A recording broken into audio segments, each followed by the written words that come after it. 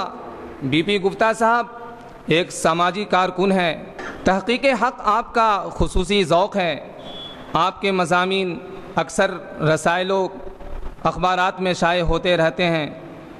आप कई किताबों के मुसन्निफ़ भी हैं। तो आइए इस मौजू पे इन्हीं से सुनना ज़्यादा बेहतर होगा। मैं दावत स्टेज दूंगा बहुत ही अदब व एहतराम के साथ बीपी गुप्ता साहब को कि वो डाइस पर आएँ और हम सामईन के सामने अपने बातों को रखें। बीपी गुप्ता साहब। धन्यवाद अंसार साहब और सभी IRO परिवार और आप सभी श्रोतागण, आप सभी के खिदमत में गुप्ता जी का सलाम अर्ज़ है। आज इस मौके पे हम और आप इकट्ठा हुए हैं। एक बहुत ही अच्छा विषय है हमारा आपका, रसूल इनकलाब। इसका मैं हिंदी कर लेता हूँ, बहुत कम उर्दू बोल पाता हूँ, ये समझिए बोल ही नहीं पाऊँगा। इसको हमने हिंदी ट्रांसलेट कर लिया अपने हिसाब से क्रांति दूत, यानी वो रसूल जो इनकलाब लाया, क्रांति लाया, उसे दूत कहते हैं। स्पष्ट कर दूं दूत को, फिर आगे बढ़ते हैं अपने विषय पे। यहाँ हम लोग एक धार्मिक मंच पे खड़े हैं। दूत उसे कहते हैं जो ईश्वर की तरफ से अवतरित हुआ हो और ईश्वर की ही बात लेके उसके आदेशों को, उसके संदेश को, उसके उपदेश को अक्षरशः बिना उसमें कोई मिलावट के, मिश्रण के मनुष्यों तक पहुंचा दे, उसे ही दूत कहते हैं। उसी विषय पे हम और आप चर्चा करेंगे आज। सामाजिक व्यवस्था हमारी कैसी रही है? जहां तक मानव समाज निर्माण की बात है तो ये एकदम आज के दौर में एकदम तबाही के कगार पे है। तबाह हो चुका है मानव समाज। ऐसा इसलिए नहीं है कि इसके सिर पे कोई संहार का बहुत जबरदस्त तलवार लटक रहा हो, ऐसा नहीं है। ऐसा इसलिए है क्योंकि इसने अपने उन मानदंडों और मूल्यों को भुला चुका है जिस पे इसको खड़ा होना चाहिए था, जिस पे इसको खड़ा होना चाहिए था। इसलिए ये एकदम संहार की तरफ चला गया है, पतन हो गया है मानव समाज का। ऐसे समाज में हमें आवश्यकता है एक क्रांतिकारी दूत की, कि वो आए और हमारे समाज का निर्माण करे। हम इंसान उन मानदंडों को भूल गए, उन मूल्यों को भूल गए जिसकी छत्र छाया में हमारी संस्कृति अच्छा विकास पाती, लेकिन हमने उसको भुला दिया। आज भारत वर्ष समेत पूरा विश्व अपने सांस्कृतिक और सभ्यता की विकास के लिए पश्चिम की तरफ आस लगाए रहता है। जो कुछ पश्चिम दे उसे ही हम लें, अपनी संस्कृति की, सभ्यता की विकास करें, समाज का निर्माण करें। जबकि हम और आप अच्छी तरह भली भांति परिचित हो चुके हैं कि पश्चिम के पास समाज को देने के लिए कुछ है नहीं। उसके लाभ और हानि से हम और आप परिचित हो चुके हैं। उसके पास कुछ नहीं है समाज को देने के लिए। ऐसा नहीं है कि पश्चिम भौतिक स्थिति से बहुत दयनीय स्थिति में चला गया, ऐसा नहीं है कि वो आर्थिक स्थिति से और सैन्य शक्ति से एकदम क्षीण हो गया हो, ऐसा भी नहीं है उसके पास। लेकिन मानवता को देने के लिए उसके पास, उसके कोष में अब कुछ भी शेष नहीं रहा है। वो मानवता को क्या दे? हम और आप पश्चिम की तरफ आस लगाए रहते हैं, पूरी दुनिया आस लगाए है पश्चिम की तरफ। पूरब की भी स्थिति इससे कुछ अलग नहीं है। पूरब ने भी प्रयास किया मानव सभ्यता को कुछ देने के लिए। अपने पहले कदम पे उसने प्रभावित किया पूरब और पश्चिम दोनों को। इसका एक कारण था क्योंकि वो अपने कुछ सिद्धांत पे था, लेकिन धीरे धीरे धीरे धीरे वो सिद्धांत से भी इंसान हट गया और फिर पतन की तरफ चला गया। इसमें मैं सबसे पहला स्थान देता हूं मार्क्सवाद को, मार्क्सवाद के आर्थिक व्यवस्था को उसने दिया। लेकिन देखिए आज मार्क्सवाद अपने पतन की ओर है। सिर्फ एक वर्ग के लिए उसने व्यवस्था दिया, कमजोर वर्ग, सिर्फ वो उसकी तरफ आकर्षित हुए। अध्यात्म को छोड़ दिया, वो सिर्फ एक पक्ष पे बात किया मार्क्सवाद, अर्थ पे। और दुर्बल, गरीब और अर्थ से कमजोर लोग उससे प्रभावित हुए, उसके साथ आए। देख लीजिए आज वो किस स्थिति पे है। लेनिन का वो सर्वहारा और बुर्जुआ वर्ग भी आज पतन की ओर है, अपनी मौत मर गया। सिर्फ वही लोग आकर्षित हुए थे, या तो अर्थ से बहुत कमजोर थे या तानाशाही, बहुत दिनों तक तानाशाही को सहते सहते उससे आजी जा चुके थे। लेकिन धीरे धीरे धीरे धीरे वो भी खत्म हो गए, क्योंकि सिर्फ एक पक्ष था। हमारा मानव समाज सिर्फ एक पक्ष से नहीं चलता, उसको अर्थ भी चाहिए और अध्यात्म भी चाहिए। अगर सिर्फ अध्यात्म को लेके हम चलें तो भी हम असफल हो जाएंगे, सिर्फ अर्थ को लेके चलें तो भी हम असफल हो जाएंगे। और ये जितनी भी व्यवस्था आई सिर्फ एक पक्ष पे लिया। आश्रम और खानकाह पैदा हुए तो सिर्फ अध्यात्म की बातें किया, अर्थ को छोड़ दिया। तो व्यवस्था को फेल तो होना ही था। हमें ऐसे नेतृत्व चाहिए